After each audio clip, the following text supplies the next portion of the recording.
Hi, you're watching Left Foot Media. My name is Brendan Malone, and today's video is a special interview with Matthew Kadish. Matthew Kadish is a former screenwriter and director in Hollywood. He's now a novelist and an author of the Earthman Jack space saga. He is going to be talking to us today about an article that he wrote late last year about The Last Jedi, and in particular, the Holdo maneuver, and why that particular writing issue, that storytelling issue, has created major problems for Star Wars and for storytelling continuity, not just in that film, but across all of the Star Wars films. So without any further ado, let's get into the interview. Hi, Matt. Thanks for being with us here today. Before we get into the article that you've written about the continuity errors in The Last Jedi, in particular the Holdo maneuver, you are an author of novels. Tell us a little bit about the books that you're writing, and I guess how people can get a hold of them. Well, the primary series I'm working on right now, it's called Earthman Jack. It's the Earthman Jack space saga, and it's basically kind of like my version of Star Wars. It's like Harry Potter meets Star Wars. It's a young adult sci-fi adventure novel. And I've been working on it for quite some time now. 5 books in the series are out, and I'm working really hard to get that done. But it's available on Amazon, and people seem to like it, so I keep writing them. So there you go, recommended reading before we even get into the interview. Matthew, last August, you wrote an article that was published on Medium called How the Last Jedi Destroyed the Continuity of Star Wars, in brackets Storycraft. And in that article, you start by talking about Walter Fisher, who's the Professor Emeritus of the Arnberg School for Communication. And he has something called the theory of narrative paradigm. Can you tell us a little bit about that theory? Explain to us exactly what that means and in relation, in particular, to storytelling. Well, in essence, as I explained in the article, the narrative paradigm is basically a theory that says that all meaningful communication occurs via storytelling. And it's this idea that through stories we are able to communicate abstract ideas and things that just in general people can understand better. And the narrative paradigm, it lends itself to this idea of something called narrative rationality. And it's basically, narrative rationality is just the ability for the audience to understand a story's narrative. And this is all kind of like academic, gobbledygook. But narrative rationality, the ability to understand a story, is made up of 2 different things, and that is narrative coherence, which is the degree to which a story makes sense, and narrative fidelity, which is the degree to which a story fits into an audience's prior understanding of the world in which they live. So in order to have an audience accept abstract ideas or like far-fetched ideas, stuff like science fiction, fantasy, made-up things, basically, you need to have both narrative coherence and narrative fidelity to create suspension of disbelief. And so long as you have those 2 things, suspension of disbelief can be maintained, and the audience can enjoy the story and understand it, as opposed to being pulled out of the story and begin to rip it apart and question it. Now, in your article, Matt, you talk about 3 different types of what you call narrative consistency that need to be present in order for a story to make sense to us. So there's external consistency, genre consistency, and internal consistency. Can you break those down for us and explain exactly what they are and why they are so important to storytelling? Yeah, so as you said, there are 3 different types of consistency which kind of make up this idea of narrative rationality. And it's external consistency, genre consistency, and internal consistency. And basically, external consistency is just the story's consistency with the real world. So we all go about our lives and we know how the world operates, how it works. And so that's kind of, we bring this idea of real world into movies and TV shows and books and stuff that we experience. And we're always kind of comparing stuff that we know works in the real world to what's being represented to us within the story. So if we know something is unrealistic in real life, then we'll recognize it as being unrealistic within the confines of a movie, unless it's been established that there's like a special case for why that inconsistency is there. So for instance, like if you've ever watched an action movie and the action hero has a gun that only has like, 6 shots in it, it's like a revolver, and he runs around, he never has to reload, he's just like killing 32 bad guys with the 6-shot revolver. External consistency tells us that there's only 6 rounds in that revolver, so we're taken out of the movie because he never stops to reload, and we would recognize that in real life you would have to reload that gun before you can kill more than 6 people, basically. And the next thing is like genre consistency, and that's basically just how consistent a story is within the confines of its genre. So for instance, you wouldn't have like a penguin with big feet running around talking to people and call that a dragon. Like dragons have a genre consistency of being these big reptilian type creatures with wings and breathing fire and stuff like that. So genres themselves have certain tropes that basically exist within the genre that make them belong to that genre. And you can kind of play with those tropes a little bit and still maintain genre consistency, but if you go too far afield, you actually violate what people expect from that genre. So like if you say your movie is a romance, for instance, but there's no romance in the movie, then it's violating the genre consistency. So you always need to make sure that, if you're telling a movie or telling a story within a specific genre, that you're consistent with what people expect from that genre. Otherwise, it takes them out of the experience. And the final one is internal consistency. And that basically boils down to stuff that the story itself has set up previously.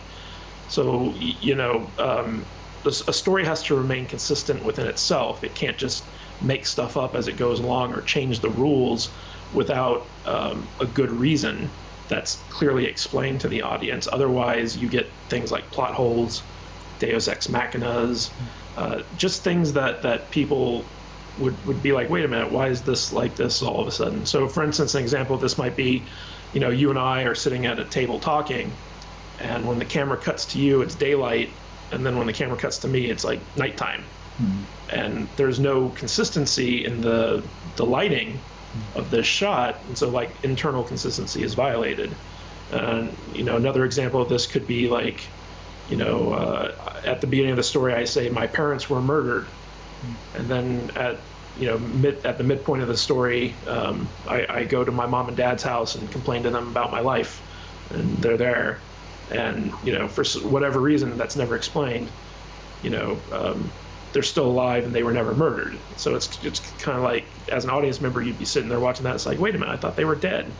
So it's important to maintain all 3 of these things in order to preserve narrative rationality, so that the audience members don't start rejecting the narrative which they're being fed. Okay, so now that we've set the basics in place about narrative rationality and how this is important to good storytelling in film, let's get to the crux of your article, which is looking at The Last Jedi and the Holdo maneuver in particular, where Admiral Holdo takes the Raddus and she kamikazes it into the First Order fleet at light speed. Now, as you point out in your article, that is a phenomenal visual. It's a very spectacular visual, and I would also argue there's some pretty impressive sound design in that moment. It was very creative in that regard.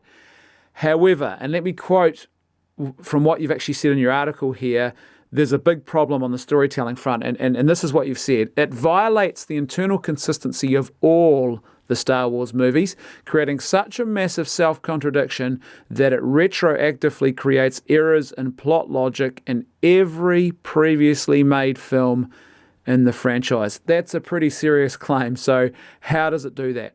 So if we go back to this idea of internal consistency, The Last Jedi is the 8th part of a much larger film franchise. You have the prequels, which were episodes 1 through 3. Then you have the original trilogy, which were episodes 4 through 6. And now you have the new trilogy, which is episodes 7, 8, and 9. So The Last Jedi doesn't stand on its own. It's part of a larger series. And in that sense, all the movies that came before it are part of The Last Jedi's internal consistency. So it has to recognize the films that came before it and respect the stuff that they established. Now, with the Holdo maneuver, you're in an interesting position where basically the director and writer of the movie, Rian Johnson, he came up with this set piece in his head, which he wanted to put in the movie. And like you said, it's a very visually stunning set piece. It's beautifully done. And when I first saw it in the theater, I was like, wow, that was really cool. But then as I started to think about it, I was like, wait a minute, this doesn't make a whole lot of sense. So first of all, there are different types of audience members who, consume narratives. There are some people who basically turn their brain off and they just sit back and let the story wash over them. And, this isn't the wrong way to consume a narrative. It's just, there's a group of people who prefer to not think about the stuff that they're seeing. They just want to absorb it and move on. But then you have other members of the audience who I call the rational thinkers. And these are people who are, consuming the narrative, but processing it as they consume it. It's not just kind of going in one ear and out the other, and they're not just riding a wave of emotion on these things. They're actually kind of putting the narrative through our external genre and internal consistency filters as we're watching this stuff. They're applying their narrative rationality to the story. And these are the people who get really easily taken out of films when stuff stops making sense. And I'm one of those people. So the more I thought about this, I was like, wait a minute, this creates, it was a cool scene, but it creates all sorts of problems for all the movies that came before it. Because if you can accelerate a starship to light speed and ram it into a ship that is fully shielded, and not only just like annihilate that, but everything else around it, because as your ship breaks up and it's still traveling at light speed, so it's all these light speed projectiles just going everywhere. If you can do that, why was this not done previously in the other films? Because you'd think that the rebellion of the original trilogy would have used this type of tactic against the superior fleets of the Empire, where they get like an abandoned X-Wing, they plop an astromech droid in that sucker and point it at a Star Destroyer and just accelerate it at light speed and destroy it, obliterate that thing, You could also say, why didn't the Trade Federation do this in their war with the Old Republic, where, they had robotic operated starships that they controlled remotely. Why didn't they just send these things out at light speed to their enemies' ships and planets and stuff and annihilate them that way? Why don't the arms dealers that we see in Canto Bight, why aren't they building unmanned light speed projectiles that they can sell to both sides in their war? Why isn't this a thing in Star Wars? So basically what started off as just like a cool set piece has become a massive internal violation of consistency for the entire series as a whole. And it's one of those things where it's like, did no one think this through before they put it in the movie? Because it's a big problem, for a lot of fans who like to think critically about their films and apply narrative rationality to them. Well, I think also there's the fact that Star Wars is very heavy with lore, and it has quite a developed universe, and the fan base, the core of the fan base, they understand that, and they go into a Star Wars film now with all of this stuff and all of these preconceived ideas, or not so much ideas, but understandings about that universe when they go into the film. And so it's not something that you can just tamper with that easily and just introduce some radically different new element into without the majority of your fan base sort of saying, hey, hold on a minute, what's going on here? But even in the film itself, and I think you talked about this in your article, it seems to me that this creates a consistency problem within even within just that story of The Last Jedi, where you find yourself asking the question, well, why did no one do this earlier in the film? Yeah, they had a small fleet, and if they knew that they weren't going to be able to get away from the First Order fleet, they could have easily sacrificed one of their ships, like evacuated them to, the Raddus, then turned that frigate around and just hyperspace right into the Supremacy, and then while that fleet's in disarray, jump to safety or whatever. Like there was a lot of stuff where if you think about, that maneuver weaponizing hyperspace, basically, there's a lot of stuff that they could have done to protect themselves or improve their situation if they had just done it earlier instead of waiting to the last minute. It was like if Holdo knew that accelerating to light speed into that fleet was going to cause that much damage, why did she wait until they were at their most desperate moment with all the evacuees going to, Crate to perform this thing? Because she had the resources to do it far earlier than, that moment. And it's just like, there's lots of ways where you can justify why she didn't do this or why this was never done before and things of that nature, but they're not really good justifications. You can't just say like, oh, well, how do you know it didn't happen like off screen in the other movies? And it's like, well, you would think that we got to see the most epic of battles in all the previous movies, so you'd think that those would be the battles that were important enough to use a tactic like this to see before. And so like there was a lot of problems with creating this type of maneuver within the internal consistency of this universe, because it violated so much of what came before it. And it's also created complications for what comes after, because now every time you see a Star Wars movie in the future, you're going to be like, well, why are we having this big space battle? Why don't they just have hyperspace ramming starships? Now, in your article, you do highlight, and I think this is quite fair and rational the way you've done this, you talk about the fact that, well, people can make objections or will try to make objections to this, and you respond to those objections. So there's basically 4 objections. Let's have a look at them in order. So the first one is people might say, well, it looked cool. That probably seems like the easiest objection to dispel. How would you respond to that?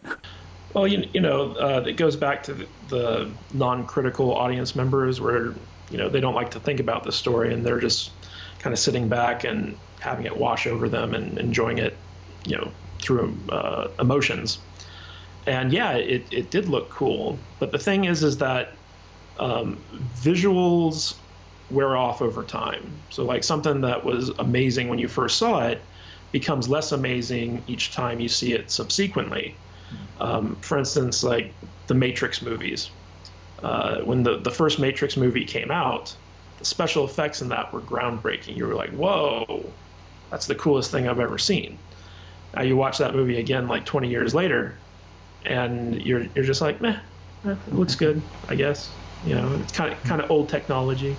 I can tell it's CGI, So over time, that justification of it looks good is going to wear off. Like if you watch The Last Jedi 100 times, by the time you reach viewing 100, you're going to be over it, So, but the story itself is the thing that creates the emotions that people feel when experiencing that story. And that's why people can watch a movie 100 times, a classic movie, and still feel those emotions, because the story is what brings them to that experience.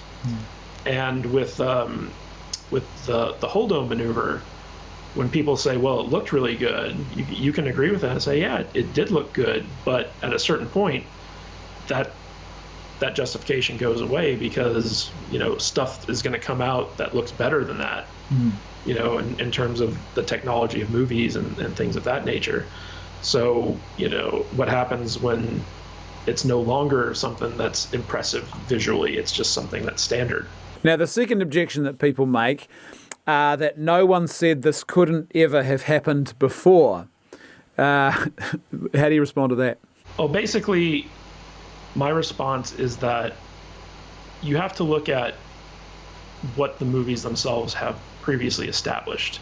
There's this thing called Canon, which is basically the idea that an element of the story that was established to be true within the narrative continues to be true, and that the audience accepts that as a truth.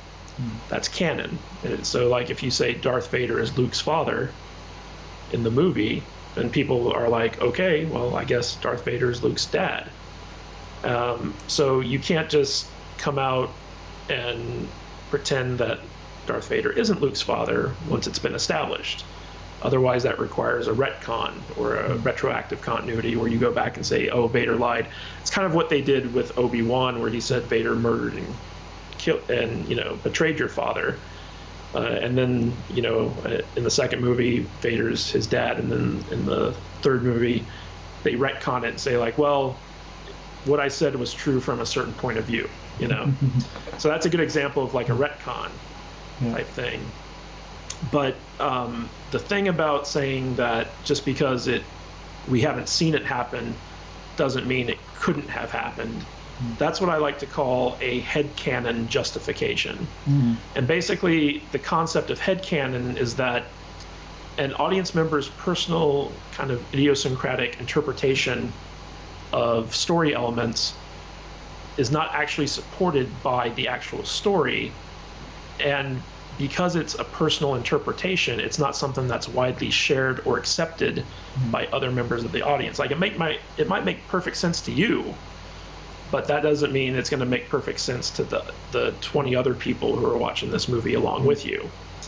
So you can't rely on headcanon justifications to excuse a violation of internal consistency. I mean, like you could say, you can give tons of examples of stuff that we haven't seen before. Like, we don't see the characters go to the bathroom, but like we assume that they do at certain points, in the story. And just because we don't see them go to the bathroom doesn't mean they never go to the bathroom. But that's an external consistency thing where we just, for the sake of narrative flow and stuff like that, we're just like, okay, well, they go to the bathroom, I'm sure they do. But when you have something of this magnitude of, like, we've seen big space battles in Star Wars in pretty much every movie. And so you question, like, well, if this has happened before, why haven't we seen it up to now? Like, you can't justify that through a headcanon excuse. You can't just say, like, well, it's probably happened, we just haven't seen it. It just doesn't fly. Yeah, to me, it's about the scope of the headcanon, right? So if it's literally something as simple as, well, maybe someone's eaten, maybe someone's drunk blue milk somewhere else before, that's minor, right? But when you get to this level, that's a whole, like, everyone would know about this, and there's no reason why this wouldn't be common knowledge. Yeah, I say in the article that the absence of a story element that was not previously established is not an argument for it actually existing. So the ability to disprove something does not prove another thing. Yeah. So, I mean, like, people can try and dismiss the criticism by saying, like, well, it could have happened before. But unless it was specifically shown in what we know to be true of the narrative thus far, it's a weak argument because you can't disprove it, but you can't prove it either. So it's one of those things where, it's something that I can't accept as a audience member or as a storyteller. The third objection that people make is that the characters in the previous movies didn't know about it. And it seems to me this is sort of quite weak, especially when you think about something like, say, Rogue One, where there was quite an emphasis on the whole scientific program of the Empire. And to suggest that minds that intelligent had never, ever considered this, it seems like a pretty weak response, doesn't it? We got some inkling that people in the Star Wars universe know how hyperspace works. So if you look at A New Hope, there's a point where Han is kind of explaining hyperspace to Luke, where it's like jumping through hyperspace ain't like Dustin Crop's kid. And he explains that if they run into something going through hyperspace, they're going to be flattened into a billion different particles. So, like, we know that characters understand that if you impact something going at those speeds, you're going to die. But they never kind of elaborate beyond that. So I think that's the thing that kind of gave room for Rian Johnson to create this type of maneuver for his movie. But it's also, problematic because, like, if the characters, knew about this stuff, and hyperspace in the Star Wars universe has been around for a long time. So if the characters knew that this was possible, then they'd be taking this stuff into account in not only in their travels, but also in their battles. So it's not a good argument to say, like, oh, well, the characters didn't know about this, because there's thousands of years worth of history of hyperspace travel. And just by the external consistency of the laws of averages, people would have, run into stuff going at hyperspace before, because otherwise they wouldn't know that you'd be flattened into a billion particles, like if you run into something during hyperspace. So it's a weak argument. It seems to me too, even if you go back only one movie and you go back to The Force Awakens, and we have that hyperspace issue about landing the Falcon on Starkiller Base. And here's a moment where you've got characters who are our main characters who are using hyperspace creatively, right, to achieve or to solve a problem. So it seems that in the next movie that no one would have ever thought about solving another type of problem in a different way using hyperspace. It just, even there's an inconsistency to me. Well, they kind of did that in The Last Jedi, in the sense that The Force Awakens kind of set up that if you're traveling at hyperspace, you're somehow able to bypass shielding. And, that was the whole reason for Han's maneuver, was to get past the planetary shield around the Starkiller base. And it made for this very dramatic kind of, like, they come out of hyperspace and they're like rushing right towards the ground, and they have to, like, do maneuvers to keep from crashing. And Rian Johnson, I think, kind of took that idea and ran with it and said, like, well, if the Raddus is going at hyperspace, it's going to bypass all these ship shields. But then you have to sit back as an audience member and ask, like, well, if hyperspace projectiles are able to bypass shields, why don't you have hyperspace missiles? Because there's no protection against them. So, like, both J.J. Abrams and Rian Johnson basically created big internal consistency flaws with this maneuver concept. If you look at The Return of the Jedi, there's a scene in there where you have an A-wing that kind of kamikazes the big Star Destroyer by ramming itself into the bridge, but they made it a point to say that he couldn't do that before the shields on the bridge went down, because they were protected up to that point. So in that case, that's a great example of, we set up that shields protect the ships, so they can't be harmed until the shields come down. And that's preserving internal consistency. But then you have The Force Awakens and you have The Last Jedi, where hyperspace bypasses these shields. So if that's the case, then why aren't there more hyperspace weapons in ship-to-ship space combat? The last objection that people might make to try and defend this is they would say the rebels / the resistance can't afford to sacrifice their ships like this all the time.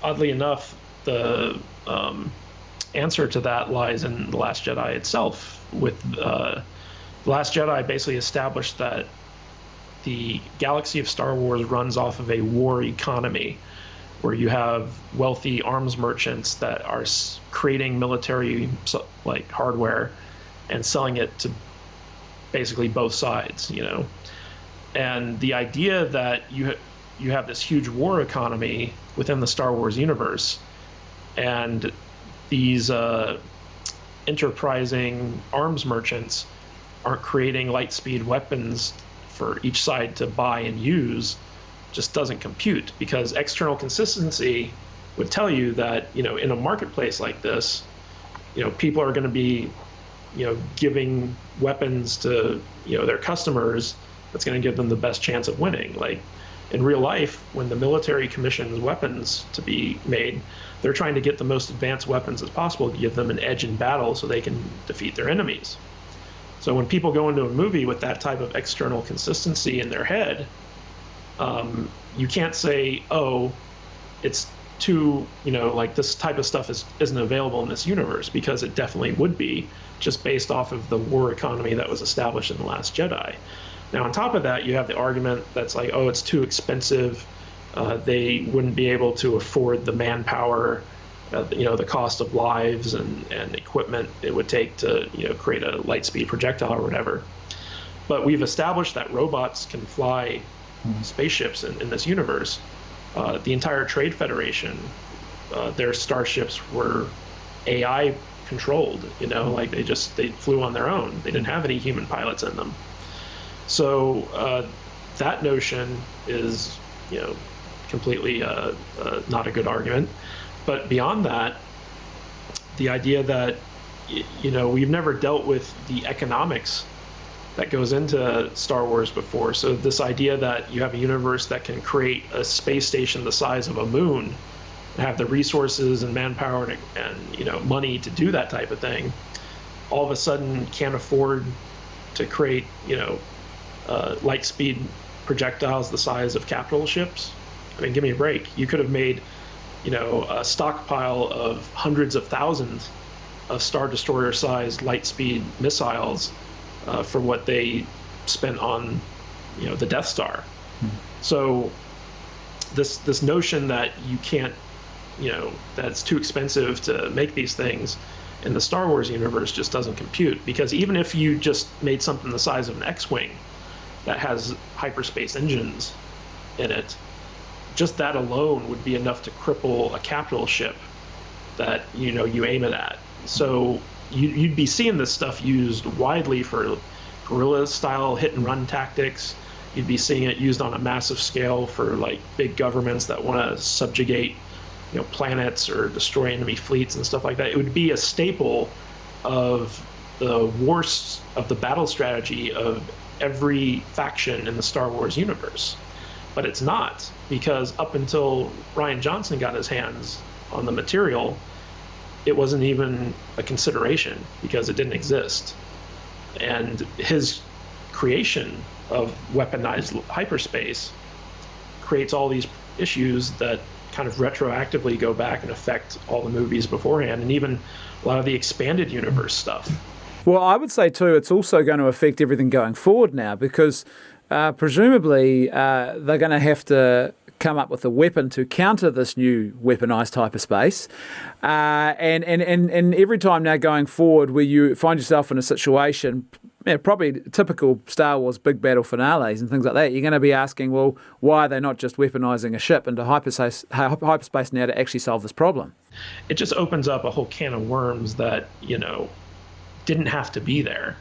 And I think like if Rian Johnson had someone kind of proofreading his stuff and telling him, hey, this creates these types of problems, he might have been able to figure out a way to have that same set piece that he wanted without creating all the problematic internal consistency errors that he ended up creating.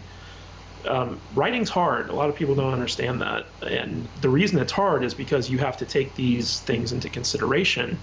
You not only have to understand them, but you also have to apply them and make sure that everything in your story makes sense and tracks with everything that came before it. And that's why not everyone can be a good writer, because it takes a lot of brain power to sit down and not only see these issues, but understand them and deal with them. I think especially too when you're talking about something as technical as science fiction is now Star Wars is not hyper technical, but there's enough technical aspects to it, the technology of that universe, I mean, that you're trying to juggle a whole lot of things here to write a story, right, and to make it all make sense without creating these issues. And I think about this going forward now, and it seems that really the only way you can probably just deal with it is to effectively remove it from the equation by saying, well, someone's invented a new shield and both sides have it, and so it becomes irrelevant. But that seems like just such a trivial and awful way to deal with this thing. It almost creates another problem now of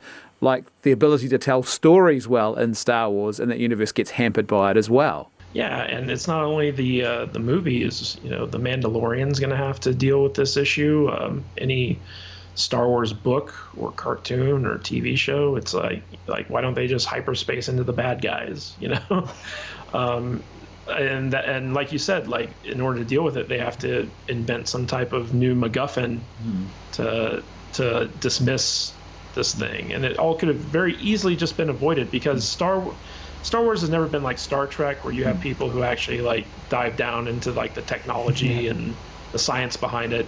It was always just like, oh, it's the Force, and you know, like until The Last Jedi, we never knew that hyperfuel existed.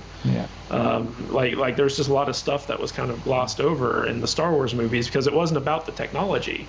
But now that the technology has been brought to the forefront, it needs to be addressed, because if you ignore it, it's going to create just even more internal consistency errors in future movies and TV shows. So it's something that has to be dealt with if you're a good storyteller. If you're a bad storyteller, you can just keep ignoring it and keep piling on more internal consistency errors. And the reason this is important, because like I don't want people to think that if you like The Last Jedi, you're stupid or you're a bad person or something like that. You're entitled to like what you like. But the goal of a storyteller is to ensure that the biggest possible audience enjoys their stuff, at least for, you know, very mainstream fare like Star Wars is. So the fact that you're doing things that might not bother a portion of the audience, but definitely bothers a significant portion of the audience, it's bad storycraft. It's bad. It's you being bad at your job of telling stories, because you know you want to try and minimize that segment of the audience that, you know, is pulled out of the film by your choices. So the idea that me and I'm sure other people can't watch the prequels and the original trilogy anymore without thinking, why didn't they just hyperspace into the Death Star or whatever? Like that's an issue that was not created until The Last Jedi came out. And as a storyteller, Rian Johnson should have known better than to do something like that. And if he really wanted that set piece, he should have figured out a way to do it without creating these issues. And that's why it's so important to understand these concepts, these storycraft concepts that, you know, I write about. It seems to me, though, that possibly storycraft actually was already suffering in The Force Awakens, because I thought about your article, and one thing that's bothered me for a long time, so I applied these principles to the previous film, and I think about the whole issue of the Resistance versus the Rebel Alliance and the New Republic after Return of the Jedi. Why does the Resistance even exist in the way that they do? To me, that seems to violate external genre and internal consistency. And so there's already these issues in my mind that are present in the franchise, beginning with The Force Awakens. Yeah, I feel it was a poor narrative choice on J.J. Abrams' part to kind of set that up. Like, you could have very easily had, you know, the Resistance be like a special forces unit within the New Republic military, and then transition them into a Resistance over the course of the new trilogy. So, like, by the time we get to Episode 9, that faction has become the Resistance. But he was so focused on trying to capture the nostalgia factor of the original trilogy that he just hit the reset button. Like, if you look at this new trilogy, the First Order, it's just the Empire again. Yeah. The Resistance, it's just the Rebellion again. Yeah. Like, he literally just dismissed everything that was set up at the end of Return of the Jedi and just put it back to the status quo of A New Hope. And that was just, like, I understand why he did it that way. It was a calculated decision to try to recapture, you know, the nostalgia factor for the relaunch of Star Wars. But it was also, I feel like, a bad decision from a narrative standpoint, because it cheapened everything that came before it. And they also didn't bother to explain a lot of that stuff to have it properly set up so that audience members could truly enjoy it. Like, I remember when I first saw The Force Awakens, I really liked it. I still like it. It's still got like a lot of fun stuff in that movie. But the more you start to think about it and break it down, in some ways it's even more problematic than The Last Jedi. And that just comes down to, you know, being a professional writer. Like J.J. Abrams, he's good at ideas, but he's not good at executing actual story craft in his stuff. So a lot of his movies become problematic because he kind of glosses over these things. And you saw that with his Star Trek films as well. So it's kind of like a pattern of him like not really understanding functional storycraft principles and going for like the big wow factor as opposed to telling a solid story. Yeah, it seems to me with The Force Awakens, I think a huge opportunity was missed. And I think they still could have captured nostalgia. I mean, there were things they could have done, or they did do, like, a return to more practical effects and actual set pieces and things like that, rather than just, blue screen or green screen, like the prequels and things like that. But also, I think they could have told a really compelling and interesting Star Wars story, which would have satisfied all the things they were trying to do, but by simply starting from a perspective of, okay, there's now peace in the galaxy, but is there really peace? And there's this rising threat that suddenly comes again, and the whole idea of the Force Awakening would be that, there has to be a response that arises. And it seems to me that would have been a far more logical thing to do. So I really don't understand why you just go back and rip off an existing story unless there's, I don't know, you just can't be bothered, or you are creatively unsure how to actually do what a storyteller should be doing. I think it comes down to a certain amount of talent as a storyteller. I personally don't believe J.J. Abrams is a very talented individual. I think that he's a good idea guy, but I don't feel like he's a good writer. And I mean, just a good example of this is the Han Solo that we got in The Force Awakens.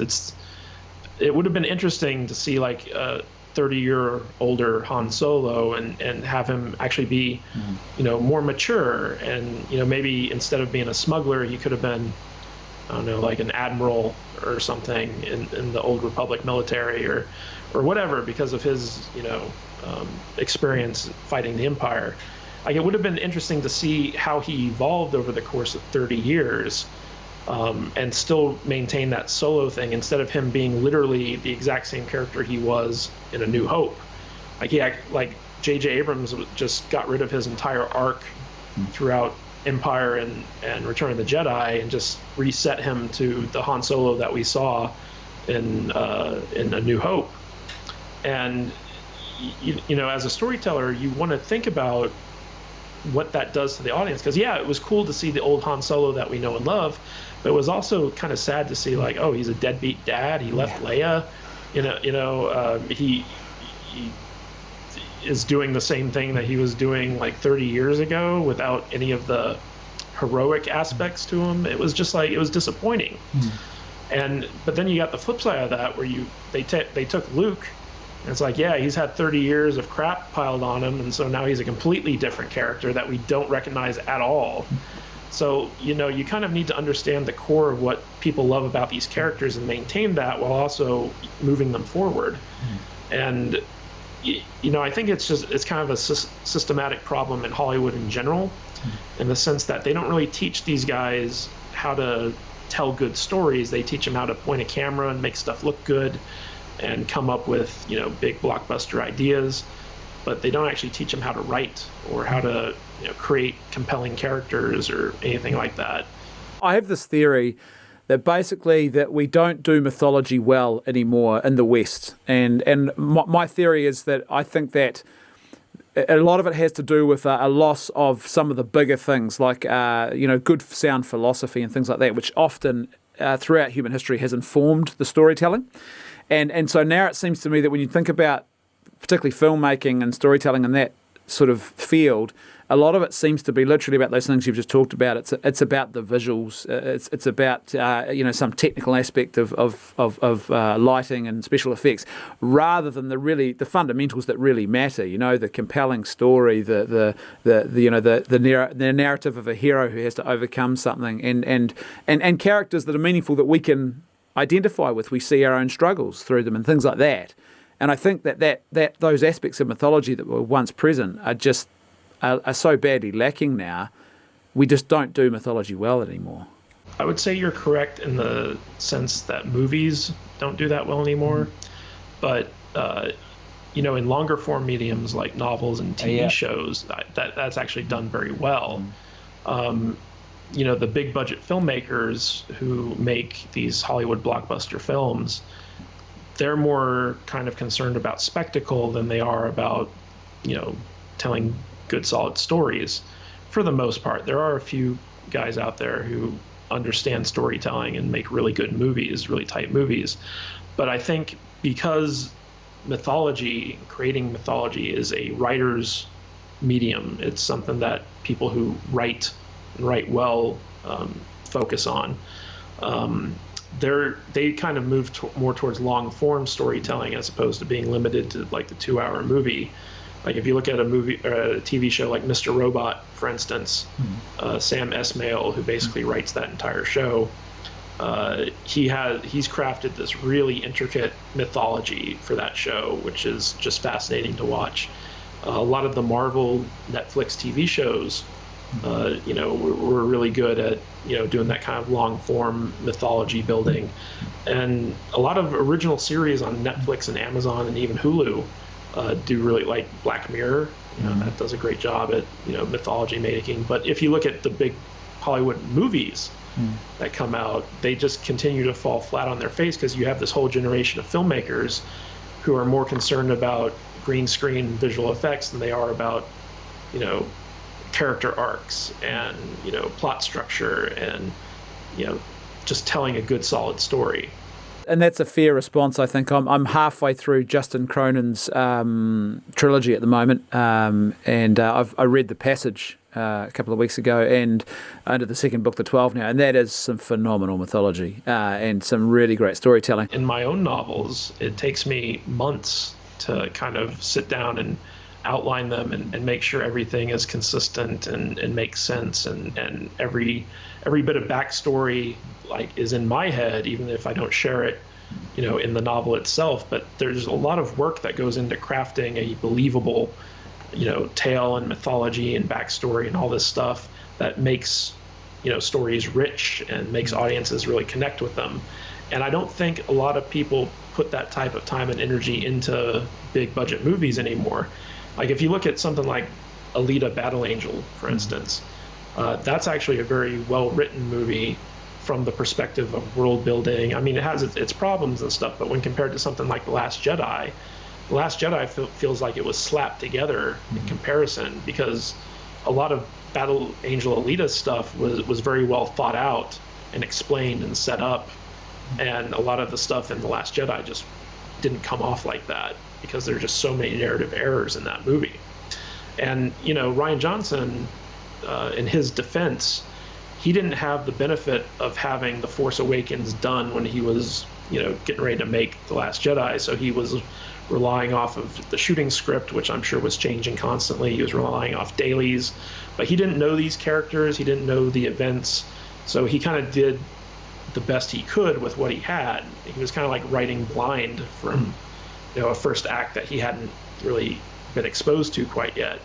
So I can understand why the narrative might have gotten away from him, because he's proven to be a fairly good writer with his other films. Like, I wouldn't say that they were great, but they were definitely competent. Like, he didn't have any of these glaring errors in them.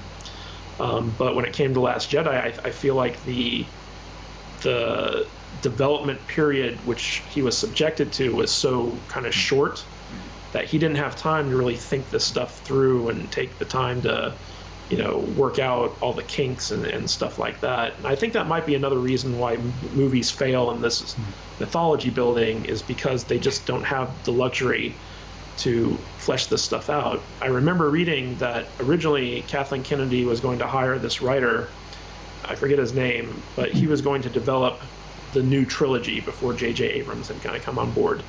And he wanted 18 months to kind of sit down and plot out all three movies and make sure everything was coming together. And the Disney people were like, 18 months? No, we need this in like 6 months or something like that. So it was a very kind of like, get it together, get it out there, get it making money. And I think that's pretty consistent across all Hollywood blockbusters for the most part. I'm actually surprised that there are any good movies that come out. And on that lovely cynical note, let's conclude with one final question. I guess the money question here. Where do they go from here? So episode 9 is coming. I guess there's two parts to this. If you were writing this, Matt, what would you do for episode 9? Where would you take it from here? And also, what do you think is probably likely to be the outcome? I really don't like to speculate. As a writer, I always get kind of annoyed when other writers kind of say, like, well, this is what I would do, but you're not doing it. You know, like I worked in Hollywood for a time, and I kind of know, like, you know, writers are kind of use like paint brushes, you know, like, oh, you do the dialogue, and you over here, you do the plotting, and you over here do the action scenes, and like whatever. So, you know, like, I don't really like to say what I would do personally.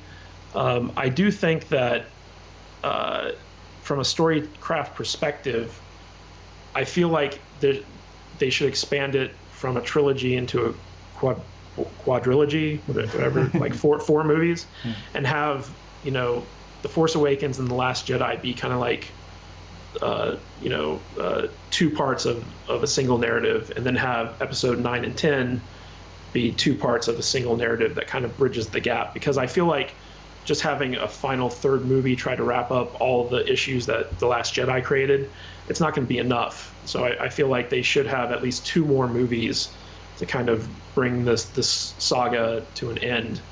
That would really be the only thing I could think of that, you know, I would want to see going forward. But other than that, I just really hope that J.J. Abrams doesn't fall into his bad habits and actually kind of rights the ship. I'm not very optimistic based off of his track record. So I hope Star Wars is good. I'm gonna keep seeing it. I thought Solo was pretty decent. I think it gets a bad rap. It's not a really wonderfully written movie, but it's not a bad film, in my opinion. So I'm looking forward to more TV content where they can actually do long form stories with the Star Wars universe. But in terms of episode 9, I just hope it's better than The Last Jedi. That's my only hope. Because there is a risk here, isn't there, or a possibility, some might say it's not a risk, but a possibility that we could end up with effectively a trilogy with almost like 3 different standalone films or stories being told rather than one long continuity. Well, you know, if you look at The Last Jedi, it literally picked up where The Force Awakens left off. So in a sense, it's like just those 2 movies are just one long movie. So it would make sense to make 2 more movies, which are just one long movie that kind of close that story arc that was created with the previous 2.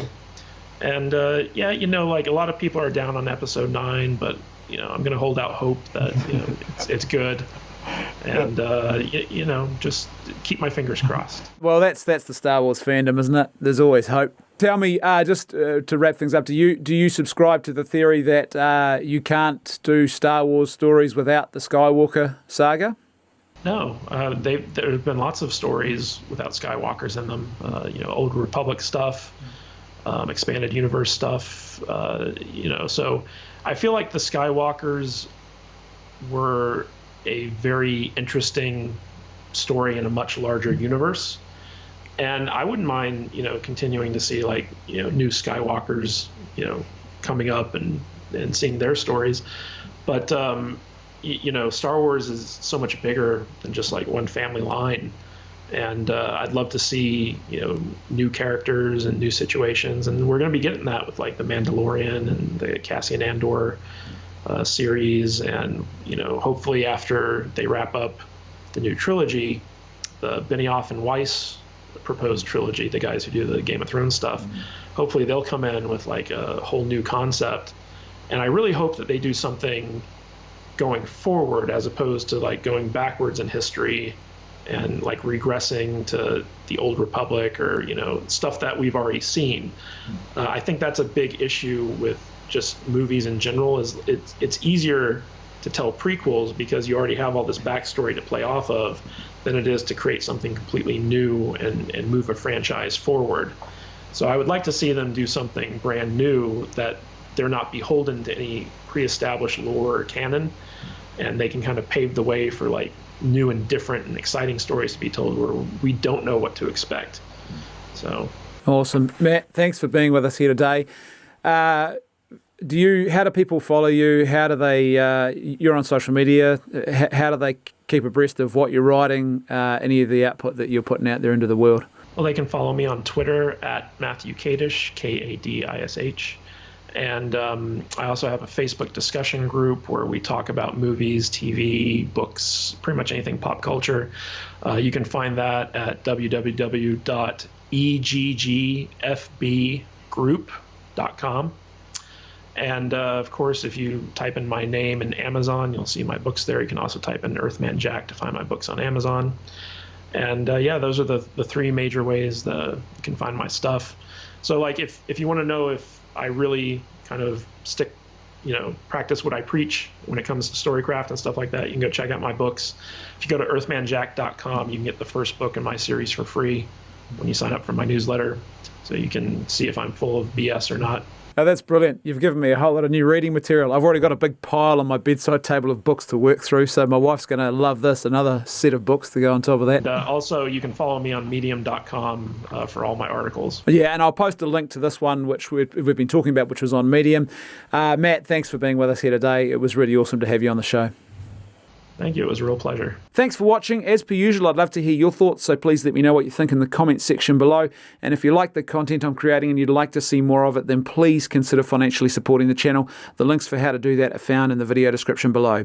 I'll see you next time on Left Foot Media.